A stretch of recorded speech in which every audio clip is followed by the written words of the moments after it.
اس وقت لمبی بات نہیں کرتا، لیکن اس وقت آپ اور ہمیں مٹانے کی تیاری مکمل ہو چکی ہے۔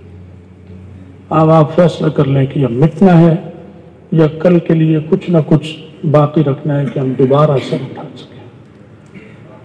اگر آپ کو مٹنا نہیں ہے اور آج اگر عارضی طور پر مٹ بھی جائیں تو پھر کل کو اس قابل ہو کہ دوبارہ اٹھ سکیں، تو جتنے حضرات بیٹھے ہیں یہ مجھ سے نہیں، یہ اللہ سے یہ معاملہ اور عہد کریں کہ اپنے خاندان میں یا اپنی اولاد میں سے ایک بچے کو عالم دین بناؤں گا،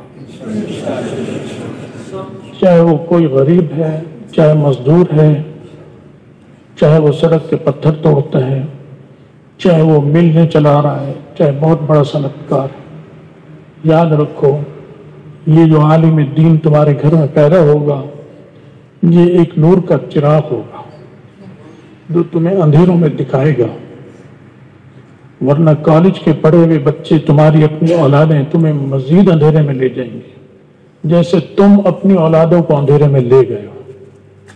ہم نے لاکھوں روپیہ اربوں روپیہ خرچ کر رہے ہیں اپنی اولادوں کو قیمتی بالا اعلیٰ ڈگریاں دلوا کر، اور خوش ہوتے ہیں اور تقریب کرتے ہیں، لیکن آپ یقین جانیں آپ نے انہیں جہنم میں دھکیل دیا ہے۔ آپ جہنم کی آگ کو روشنی سمجھ رہے ہیں، ہم دھوکے میں مبتلا ہیں۔ جہنم کی آگ کو روشنی جو سمجھے گا اس سے بڑا بے وقوف اور اپنے ساتھ ظلم کرنے والا کون ہوگا؟ تو اس وقت جو ہم دیکھ رہے ہیں کچھ، وہ جہنم کی روشنی آگ ہے جس کو ہم روشنی سمجھ رہے ہیں۔ وہ روشنی نہیں ہے، وہ آگ ہے، وہ نور نہیں ہے، وہ نار ہے۔ آپ یہ میری بات کو پلے باندھ لیں۔ ایچیسن کالج کا سنگ بنیاد کس نے رکھا؟ بتائیے، کس عالم نے رکھا؟ نہیں، وہ پتھر ہے جہنم کا جو رکھا جاتا ہے، پھر اس پہ ایک خوشنما عمارت تعمیر ہوتی ہے، پھر اس جہنم کی آگ کو روشنی دکھا کر ہمارے اور آپ کی نسلوں کو برباد کیا جاتا ہے۔ آپ بتائیں 70-80 سال میں آپ بہت اوپر تھے یا نیچے گئے؟ اکثریت کالجوں سے نکل رہی ہے یا مدرسوں سے نکل رہی ہے؟ کالجوں سے نکل رہی ہے۔ کالجوں میں جا رہی ہے، کالجوں سے نکل رہی ہے، جائے گی اس میں تو نکلے بھی اسی سے۔ مدرسوں میں تو کوئی بھیجتا ہے۔ اگر آپ نے یہ شرم جاری رکھی تو آپ یاد رکھیں کہ آپ اتنا بڑا جرم کر رہے ہیں، چاہے وہ میں ہوں یا آپ ہوں، کہ گویا میں حضرت محمد رسول اللہ صلی اللہ علیہ وسلم کا نام لیتے ہوئے شرماتا ہوں۔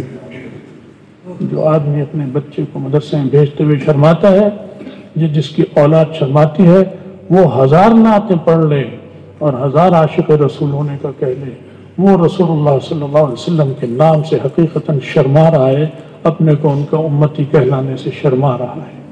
ہم اتنے بڑے جرم کے مرتکب ہو رہے ہیں، پھر نبی علیہ السلام کی شفاعت کیسے ملے گی ہمیں؟ شفاعت ایسوں کے لیے نہیں ہے بھائی، جس چیز میں ہم مبتلا ہو چکے ہیں شفاعت آپ کی اس کے لیے نہیں ہے۔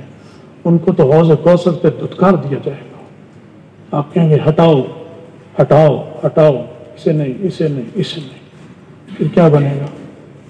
پھر کیا بنے گا؟ میں آپ کا مخلص ہوں، میں یہیں کا پیدا وہیں پلا بڑا ہوں، پاکستانی ہوں، آپ کو میرا مخلص ہونا چاہیے، میں آپ کا مخلص ہوں۔ میں آپ کو کالج یونیورسٹی کا ہر کس مشورہ نہیں دوں گا۔ کسی کالج یونیورسٹی کا آپ نام بتائیں پاکستان میں جو بڑی تھے، پشاور یونیورسٹی لے لیں، لاہور کا پنجاب یونیورسٹی لے لیں، اولڈ کیمپس لے لیں، نیو کیمپس لے لیں، فیصل آباد یونیورسٹی لے لیں، ان کے سنگ بنیاد رکھنے والوں کے نام مجھے بتا دیں، کس عالم نے رکھا؟ کافروں نے رکھے ہیں، کافروں نے، مسلمان نے بھی نہیں۔ Aitchison College, Chiefs College, F C College, Kakul اور فلاں، ان کے جب آپ کھودیں گے نیچے سے تو آپ کو نکلیں گے کافروں کے نام۔ کافروں کے نام سے بھی جنگی بنیاد رکھا جائے گا تو اس سے اسلام کے مجاہد تیار ہو سکتے ہیں؟ کتنا بڑا دھوکہ ہے جو ہم سے کیا جا رہا ہے، اور ہم کس نے بڑے دھوکے میں مبتلا ہیں۔